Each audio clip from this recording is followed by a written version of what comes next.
Hello everybody, my name is Lictor24 and welcome back to another video. Brothers and sisters, the time to rise up will soon be upon us. The day of ascension draws ever closer. I can feel it in my blood. Also, Games Workshop have dropped another little preview on their website, which is handy. This time, going through all the gene-sects. Now guys, I have been really looking forward to this particular one. It's fair enough, getting all those nice little tidbits with data sheets and characters is nice. It gives us a little insight into how the army might play and individual characters might interact with each other, but it's really the individual sub-factions of the army that really gives play its own little flavour. Of course, people who play the meta will always pick the most meta list they can with the most meta sub-faction, the one that gives the most advantageous bonuses in-game, in combat, to help them win. That's fair enough. However, I tend to play, or rather I prefer to play my games with a sub-faction or a faction that really does resonate with me. Going back to my Tyranids, I play High Fleet Kraken, not because of the bonuses, or the bonuses of Kraken are nice, because I enjoy the way Kraken feels on the tabletop and the fluff behind them. A High Fleet that splinters out and engulfs its foe from many angles, and really does rely on, well, in the lore, Vanguard organisms, your Genestealers, your Lictors, surprise, surprise. So, the fluff and the way the sub-factions sound really does resonate with me, and this is what I've been waiting for. So without further ado, let's go into it. Now, the sub-factions in the Genestealer Codex are going to be called the gene-sects, and each one's got their own little twist on how the army works. First off is the Cult of the Four-Armed Emperor. Subterranean ambushes. Ambushes, that's the one. Now, most of you will remember, if you have been following Genestealer Cult for a while, that this is the same faction that was in the Death Watch Overkill box set. Here's the blurb. Hailing from the trust mining dynasty of Gosar Quintus, the Cult of the Four-Armed Emperor lies in wait beneath the planet's crust before launching a long-planned and decisive ambush. Some of their number never see the light of day until insurrection. When the moment comes, these troglodytes attack with speed and savagery. Right, now this particular gene sect, the actual rule it conveys is, until the end of the first battle round, add 1 to advance and charge rolls made for units with this cult creed. So, first battle round, you been able to move, well, be able to advance and charge, get +1. Starting from the second battle round, if a unit with this cult creed is set up on the battlefield, and until the end of the turn, add 1 to advance and charge rolls made for this unit. Really does lend itself well to deep strike charging, that kind of thing. So your the Clamorvis, the Voxcaster guy, he's already giving, I think he's already given +1 to movement and charge. One of the special characters we went through earlier gives +1 to charges. That combined with this makes it easy to get charges off. I really like the feel of this one. Gosar Quintus, the lore behind that was basically, it was a big mining zone that was, or mining world that was absolutely perfect metal. Its quotas never got into trouble at all, and basically that drew the attention of a Inquisitor because it was so perfect.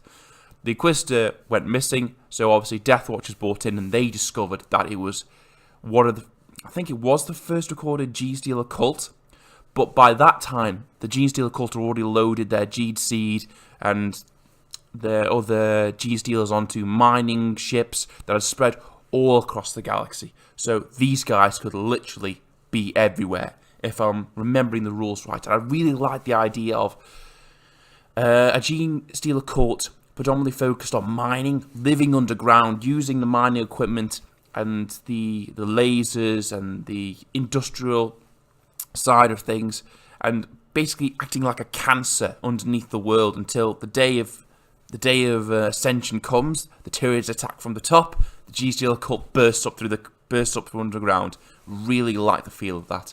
Their meticulous preparation also offers the cult warlord trait that grants D3 additional command points, which is really nice.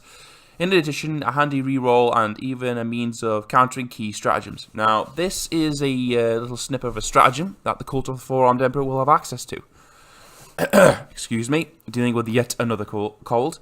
Of all the military forces in the galaxy, the cult of the Four-Armed Emperor prepares the most thoroughly for the day of battle. Their plans to counter the foe are works of dark genius. Again, love the blurb on that one. Really makes you feel like the cult has been waiting in the dark for so long, planning every potential eventuality of battle that there is no way that they can lose. When they start their insurrection, that's it. Their opponents have already lost. All angles have been covered. All possibilities have been thought of. There is no way to stop the insurrection. Use this stratagem just after your opponent has spent command points to use a stratagem, but before the effects of that stratagem are resolved. Roll a d6. On a 1, your opponent's stratagem is resolved as normal. On a 2 to 5, your opponent's command points are refunded, but the stratagem they were using is not resolved and cannot be attempted again this phase. On a 6, the stratagem they were attempting to use is not resolved, they cannot attempt it again this phase, and the command points spent are lost.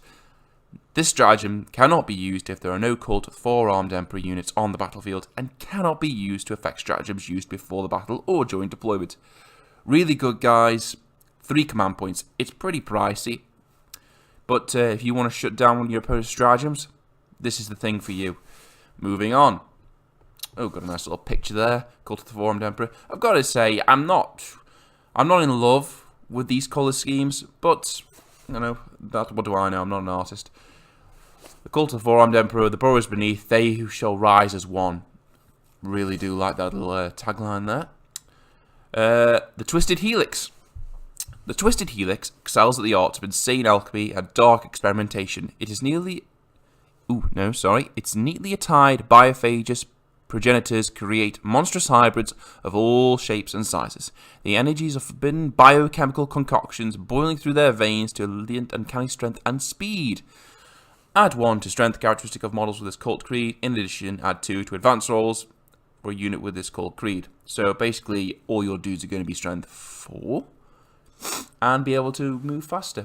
The Twisted Helix, again, without the actual new codex in my hand to see how the lore has evolved or possibly changed, I can't really say for sure, but from what I remember from my old Genestealer codex, the Twisted Helix tend to favour worlds that produce medicines for the Imperium, so they can infect and experiment with the concoctions they have at hand.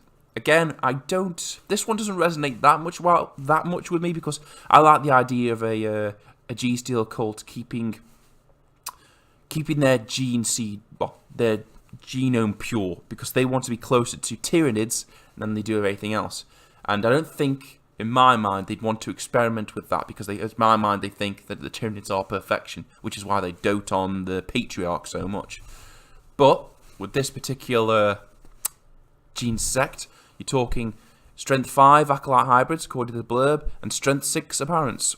And again, it says here that is double 12 if you're armed with power hammers, which is nice, very nice. What's this? You can also take your Twisted Helix Patriarch. You can also make your Twisted Helix Patriarch. Nothing short of an apocalyptic, by juicing him up with the elixir of the prime specimen.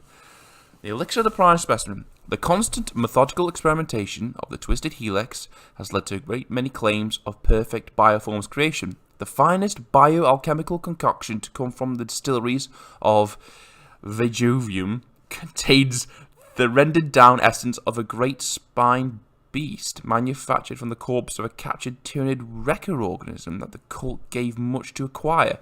Those who imbue the resultant elixir swell physical power, their muscle mass increasing to surreal levels even as their minds fill with bloodshed. Twisted Helix model only, increase the attack's toughness and wound characteristics above the bearer by 1. Yeah, that'll work really well on the Patriarch. But I like that little bit there, saying that they used a bit of a Tyranid wrecker organism that they gave a lot to acquire. Is that Old One Eye? I mean, we know from Tyranid lore that Old One Eye he escaped rogue traders who were after him. Could it be that he fell into the hands of a Genestealer cult, and now they're using his juiced up, crazy roid Carnifex DNA to increase their own? That would be nice. That's a nice little potential twist. I mean, what other Tyranid wrecker organisms do you know that are just wandering around the galaxy? Right. And if you like the idea of all your eggs in one basket, you can increase your Patriarch's attacks and strength characteristics further still with a Biomorph Adaptation Warlord trait to bolster its profile to mind-blowing levels with the Might from Beyond physical power. Now this one was in the old codex, a Might from Beyond was in the old codex, but let's have a look what this one does. Might from Beyond. An alien strength lurks in every being that carries the Genestealer curse. With a low whisper that rises to a scream, the Psyker amplifies its hidden might, and the followers are swollen with empowering energy born from the void itself. Psychic power. Might from Beyond has a war charge value of 7. If manifested, select a friendly Genestealer cult, infantry, or biker with an 18 inches of the Psyker, add 1 to strength, and attacks characteristics of all models in that unit till the start of your next phase. Yeah, it sounds like these guys are really trying to double down on the how juiced up you can make somebody before they go into combat, which, again, is nice. And there you go. There's the paint scheme for the Twisted Helix. Lots of blues and turquoise there. Oof. I would not like the idea of painting that cult emblem as graffiti on terrain. But, yeah. They who swallow the bitterest pill. Okie doke. Right, moving on to other cult creeds. The Pauper Princes. These are the famous boys of the Vigilus campaign. Let's have a look.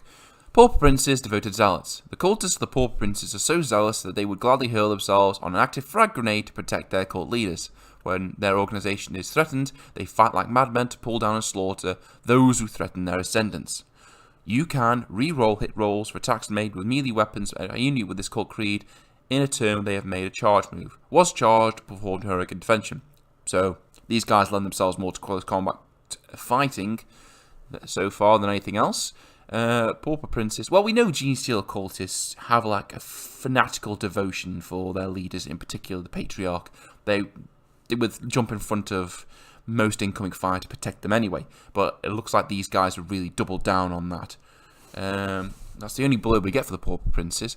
Again, as far as the little story nugget goes there, or rather the introduction to the Pauper Princes, it's all right, but it's pretty standard. Like I said, the most Genestealer cultists will jump in front of a bullet anyway. Pauper Princes, from great sacrifice comes immortality, and there we got a little colour scheme there of the Kelemorph toting his amazing pistols. Okay, moving on. Hive Cult.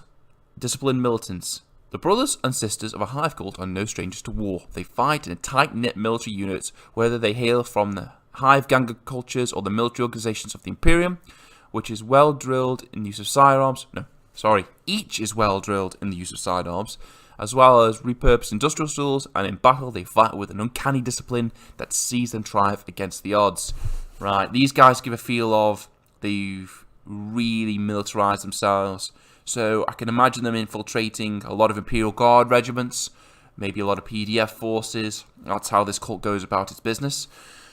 If a unit with this cult creed fails morale test, halve the number of models that flee, rounding up. In addition, units with this cult creed can still shoot in the turn which they fall back, but if they do so, will subtract 1 from their hit rolls in the shooting phase of that turn. Until I see the profiles and rules of other models in the codex, things that could buff leadership, potentially give fearlessness, I don't know how useful that's going to be, but it does lend itself to strategic withdrawals, maybe baiting your enemy, that kind of thing.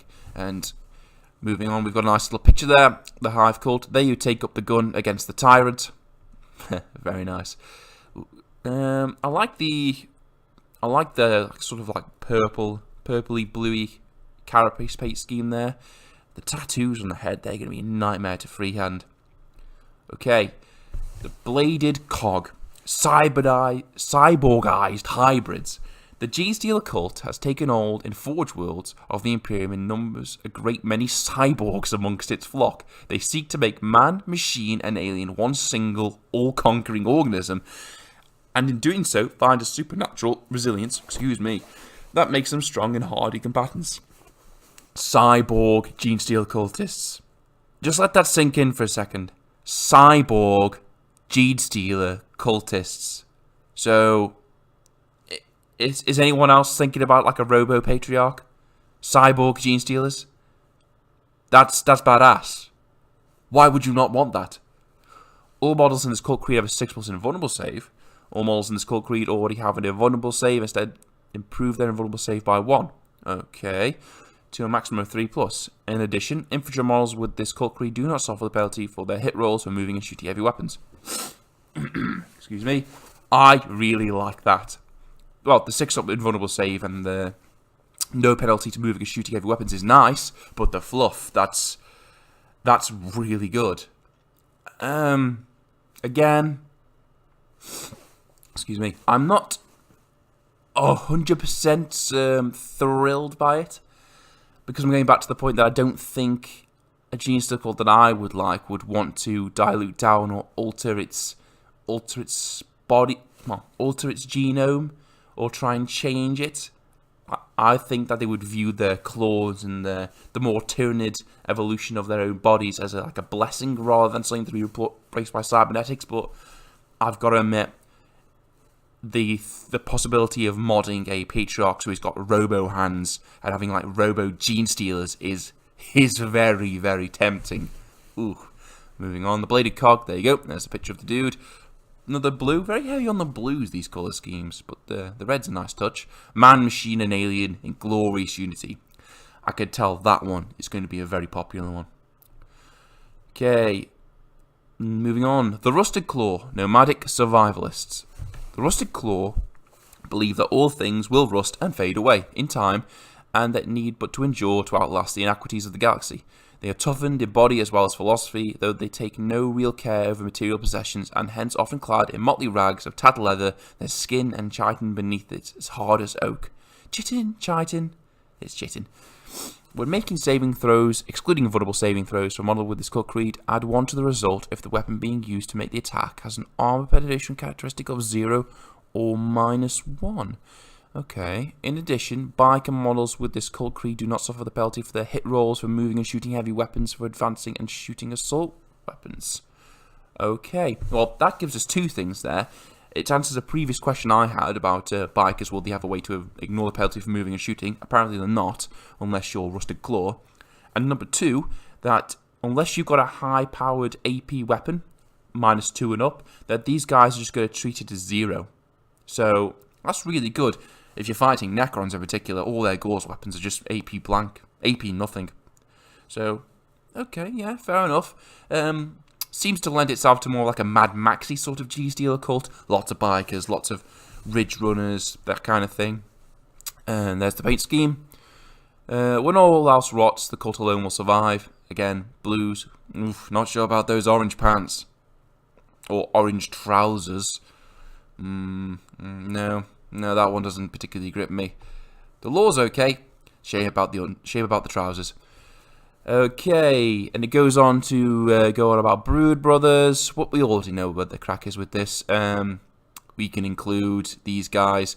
These units are drawn from the cult's followers that have infiltrated the ranks of the world's planetary defense force or Astra Militarum regiments. The most common of them form a direct part of the Genestealer cult's army, complete with their own data sheets. Brood Brothers, infantry, and heavy weapon squads, cult sentinels and armored sentinels, cult chimeras and cult Leman Russ. Yeah, we know that. Blah blah blah blah blah. Brood Brothers can also draw upon directly from Astra Militarum faction, representing military assets that have been subverted by the cult. They form their own Brood Brothers detachment, one of which can even be included in a match play army for every Genestealer cult detachment, instead of a cult creed shared by the Genestealer cult brethren. Infantry units in Brood Brother detachments gain a bonus to their leadership as well as unquestioning loyalty.